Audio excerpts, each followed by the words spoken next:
Daaglikse oordenking saam met my, Rinus van Sandwyk van Sion in Parys, vanmôre dag 79, en dis ons reeks deur die Nuwe Testament. Vergeet die verlede. Ek wens ons kan dit onthou om te vergeet. Handelinge 8 vers 1, Saulus het saamgestem met die teregstelling van Stefanus.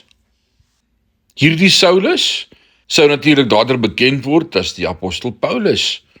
Saulus was 'n stemgeregtigde lid van die Sanhedrin, die Joodse Hooggeregshof. Dit interesseer my, omdat die huwelik een van die vereistes vir 'n posisie in die Sanhedrin was. En tog, Paulus aan die kerk in Korinthe geskryf dat dit goed was vir die ongetroudes en die weduwees om in enkel staat te bly, net soos hy was. As Paulus in Handelinge getroud was, en enkellopend in 1 Korintiërs, wat het met sy vrou gebeur? Sommige stel voor dat sy gesterf het, dat hy 'n weewenaar was wat gekies het om enkellopend te bly, om homself meer volledig aan die bediening te gee.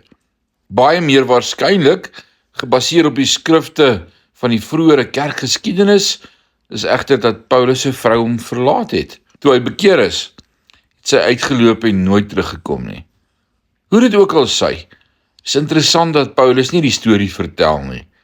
Hy het waarlik gepraktiseer wat hy gepreek het toe hy geskryf het, ek vergeet die dinge wat agter is, en strek my uit na die dinge wat voor is, en jaag na die doel, om die prys van die hoë roeping van God in Christus Jesus te verkry.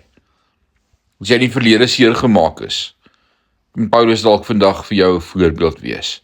Is nie maklik nie, maar is moontlik om die verlede te vergeet en aan te hou en te sien hoe die Here iets unieks en spesiaal in jou huidige situasie kan doen.